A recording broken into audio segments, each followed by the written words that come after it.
Welcome to the finance section. Before covering this topic, you should have already covered logarithms and the sequences and series sections. As the very first part of the topic uses logarithms, and the leftover parts use formulas related to sequences and series. So you'll be pretty lost if you haven't studied them already. That being said, here's the topics to be covered. First, we'll focus on questions where you need to determine the period of investment. Then we'll cover annuities, which is made up of subsections, present value annuities and future value annuities. And lastly, we'll use the methods learned from the previous sections to analyze different loan and investment options. Let's begin. Before covering the new material, let's just brush through what you should be familiar with from before.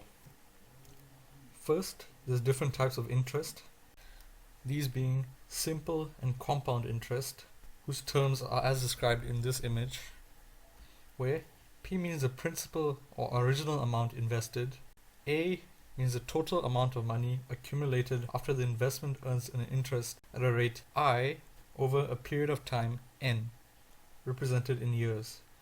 Something very important to note is that this interest rate will usually be stated as a percentage, and I represents the interest rate as a decimal, so you have to divide the percentage by 100 before substituting it into the equation, otherwise you'll just get some crazy numbers. Then there's the formulas for depreciation, which are very similar to the formulas for interest, but they have minus signs in the middle instead of plus signs, since depreciation represents a drop in value with time.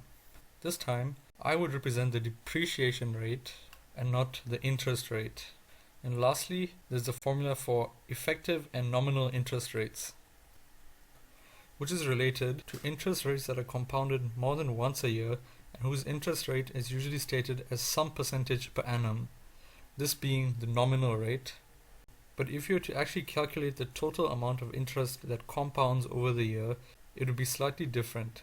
This formula allows you to convert between the nominal rate and the effective rate based on how much interest is actually earned over the year. M represents frequency per annum, meaning the number of times the interest compounds in a year. If it compounds quarterly, M would be 4. If it compounds biannually, so twice a year, M would be 2. And if it compounds monthly, M would be 12.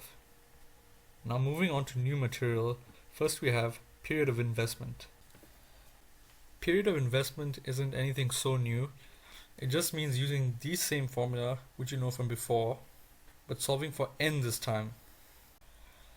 For the two simple equations, it's pretty easy to just rearrange and make n the subject. But for the compound formulas, since n is an exponent in this case, it's a little bit trickier to make it subject, which is where logarithms come into the picture. Let's look at an example. You plan to invest 100,000 Rand with the aim of growing it to 150,000 Rand. You look at the options available at two different banks. Bank X pays simple interest at a rate of 8% per annum, and Bank Y pays 6% per annum compounded yearly. Which bank will meet your goal the quickest? You want to invest 100,000, so your principal amount P is 100,000, and you want it to grow to 150,000, so accumulated amount A is 150,000. Since they asked which bank will meet the goal the quickest, you want to find out the period of investment for both cases, so the value of N. We'll look at each bank separately, starting with Bank X. It pays simple interest at 8% per annum, which is 8 over 100, which is 0.08 as a decimal. Here's the formula for simple interest. Then just simply rearrange to make n the subject, finally giving you n equals to 1 over I times brackets open A over P minus 1 brackets closed. And we have all these values which we need to sub in, and when you sub these in, you finally get the answer as 6.25 years. Then let's look at Bank Y. The question said its interest rate is 6% compounded yearly, so its I value is 6 over 100, or 0.06. And here's the formula for compound interest. Then rearrange to make n the subject, and this is where you would normally get stuck. But since we're familiar with logarithms, and we know how to use logarithms to make n the subject, if you convert this to a logarithm form, you would get n equals to log a over p base 1 plus I. And if you have a calculator which can solve logarithms in this form, we can just sub in the values directly and get the final answer. But if your calculator can't solve it in this form, you can solve it by converting it using the first log manipulation rule, which was log a base b is equal to log a over log b. So applying this gives n as being equal to log a over p over log 1 plus I. Then you can just sub the values and solve, which finally gives n for bank Y as 6,96 years. The different period of investment we got for the banks were 6,25 years for bank X and 6,96 years for bank Y. Therefore, bank X would meet your goal the quickest. Here's another example. Jill plans to invest at a rate of 15% compounded biannually. How long would it take for her investment to double? This example has two new things. The first is it involves an interest that compounds more than once a year, and also it doesn't include any actual amounts of money.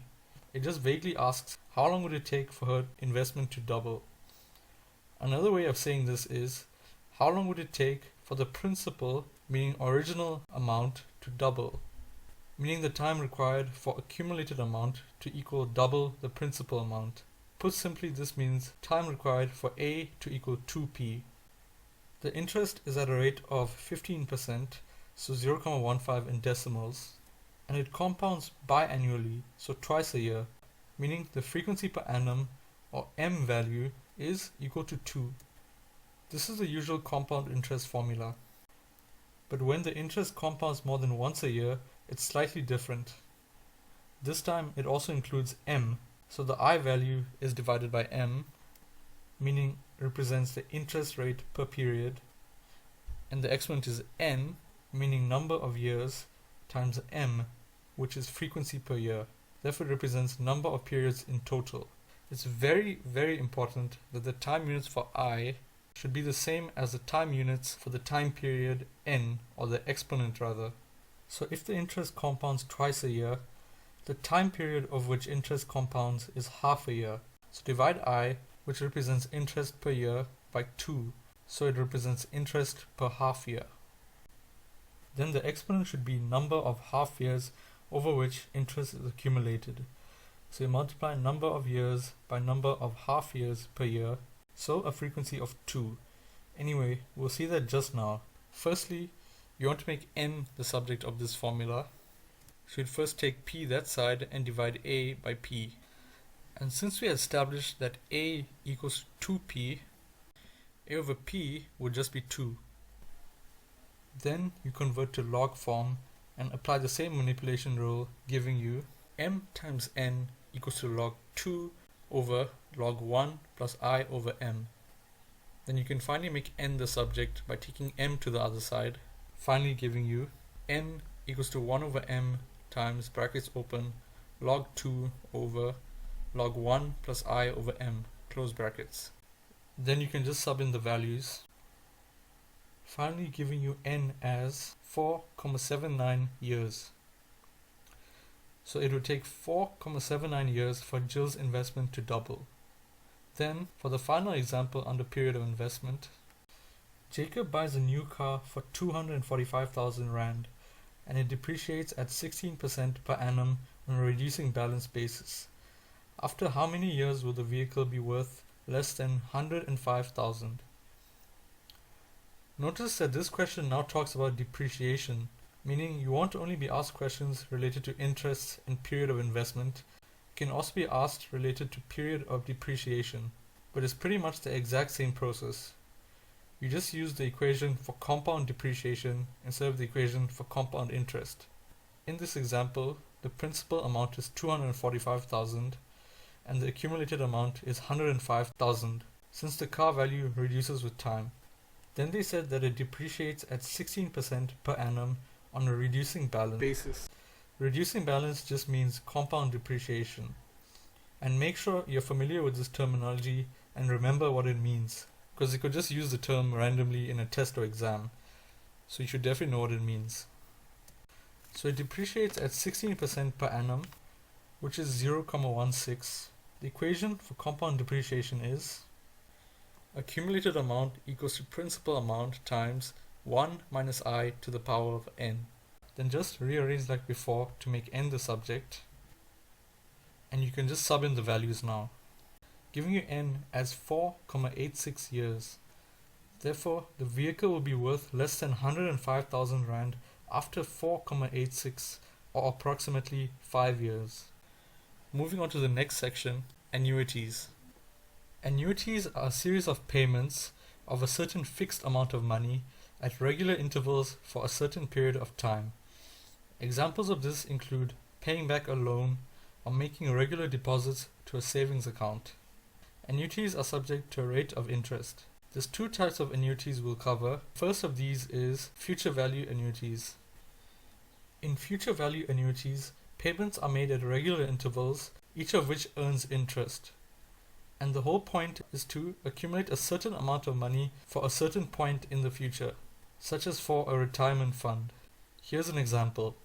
Joy deposits 1,000 Rand into a savings account at the end of each of the following 4 years. If the money earns interest at a rate of 6% compounded yearly, what would his saving be after 4 years? I'm using this example to demonstrate how the equation for future value annuities is derived. You don't need to know how to do this proof, but I strongly suggest you put some time into following and making sense of it, as it will give you an intuitive understanding of where the equation comes from. Moving on, first piece of advice I'll give you for when you see these types of questions is draw a timeline. This will give you a much better idea of what's happening with all the money. The timeline for this question would look something like the following. We have the points in time written at the top, and the money being added or removed at that point in time at the bottom. So here at the top, you could have just written these as 0, 1, 2, 3, and 4. I just personally prefer this notation with the T, but it's entirely your choice. It just needs to make sense. So T0 means right now, and since it says he deposits 1,000 Rand, you put 1,000 at the bottom. Then it says he deposits 1,000 Rand at the end of each of the following years. So T1 means after 1 year, T2 after 2 years, and so on. His deposits finally end after 4 years at T4. So how do we determine how much is in the account at the end of the 4 years? Previously, you looked at cases where a single deposit is made now, and then you just need to determine how much interest it gains over a certain amount of time. But what's tricky about this situation is now you have multiple deposits at different points in time, and each is in the bank for a different amount of time, so each earns a different amount of interest. So how do you determine the total that all of these add up to? It's quite simple. You would just do the usual calculation using the compound interest formula, but separately for all the different payments. Then you just add up all the different results to get your total. So each deposit is 1,000 Rand, so each deposit initially has a value of 1,000, so P is 1,000. Then they said that it gains 6% interest per annum, compounded yearly, so I is 0.06. Now remember, we are going to do the calculation for deposits made at different points in time, meaning they sit in the account for different time periods, so the value of n will vary. What range of n values would there be for this case? Let's look at the timeline again. The largest value of n would be for the very first deposit, since it would earn interest for the greatest amount of time, this being 4 years. So the highest value of n is 4.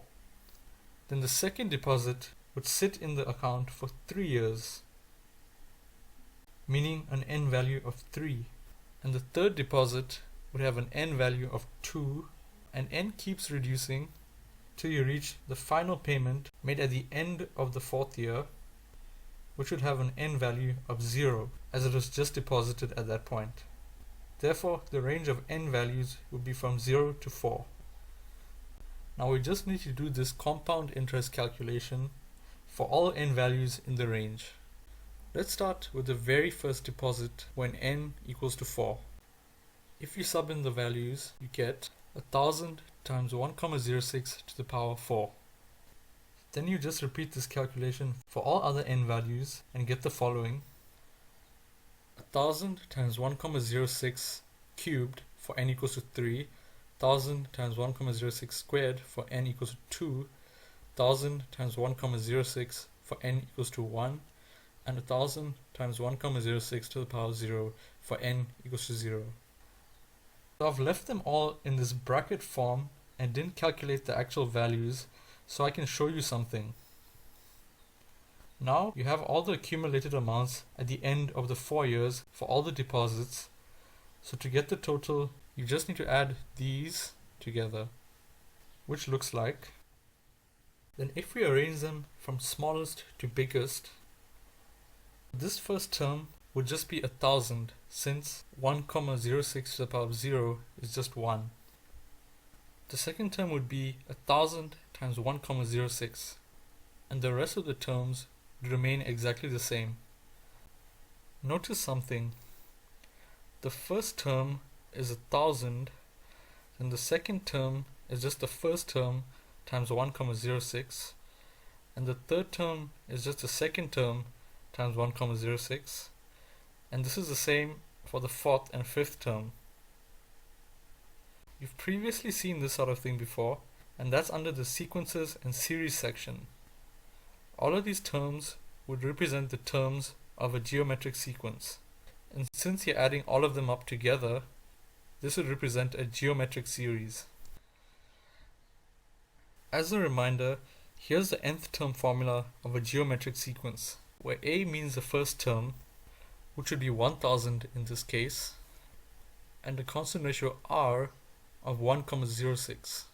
And n represents the number of terms, which would be 1, 2, 3, 4, 5. 5 in this case. So to find the sum, we can just use the equation for geometric series and sub in the values, which gives the total saving as 5,637 Rand and 9 cents. So that example showed that we can calculate the total saving for a bunch of deposits quite quickly by representing them as a geometric series. Therefore, we can derive a general formula to determine the sum of a number of regular deposits n of an amount x, each subject to an interest rate I at the end of a certain amount of time, so a future value. So the equation we used before for a geometric series works better for cases where constant ratio r is less than 1. But for cases where r is more than 1, a different form of the same equation works slightly better. And you can get this form by just multiplying this equation by 1, meaning it's the same equation. But you write 1 as -1 over -1, which allows you to swap around these terms and get, which works better for cases where r is more than 1, which applies to our current case. So the regular amount you deposit, which I defined as x, is what you deposit the first time as well. So the first term a can be replaced with x. Now remember above, we had determined the constant ratio in the example as 1,06, which is the same as 1 plus the interest rate I. So r can be replaced with 1 plus I.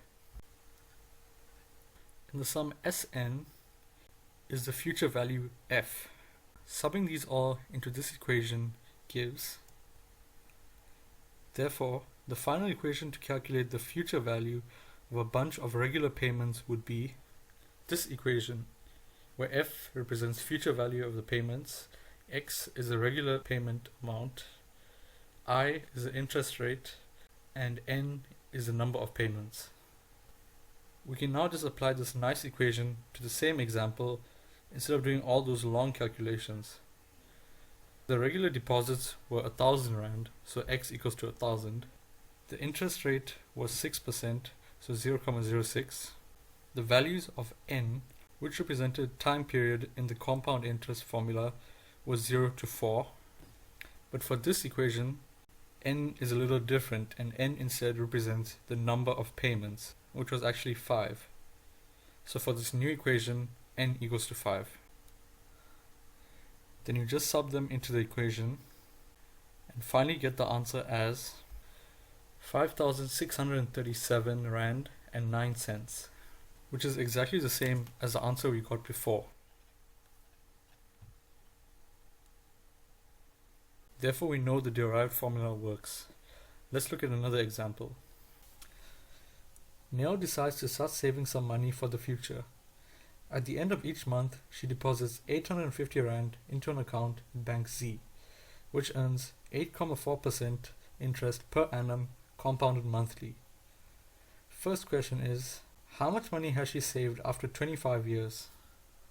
First thing to notice is that this example is different in that this time the payments are on a monthly basis, whereas for the previous one they were made on a yearly basis. Also, in previous example it was just 5 deposits made over the course of 4 years, so it was simple to draw the timeline. But this time the deposits are made every month, and that too for 25 years, so it wouldn't really be feasible to draw the entire timeline, but we can still sketch a basic version. So you have the first few like normal, then you have many others in between, and eventually end up at the final deposit at the end of the 25 years. One very important thing to notice is that this time an initial deposit wasn't made, so the value at T0 would just be 0. Therefore, since a deposit is made at the end of each month after, the total number of deposits would be 12 deposits a year times 25 years, which is 300. So number of terms n for the future value equation would be 300. So whenever there's an initial deposit, like in the previous example, you'd calculate number of deposits by multiplying deposits per year by number of years, then adding 1 to it. That's why in the previous example,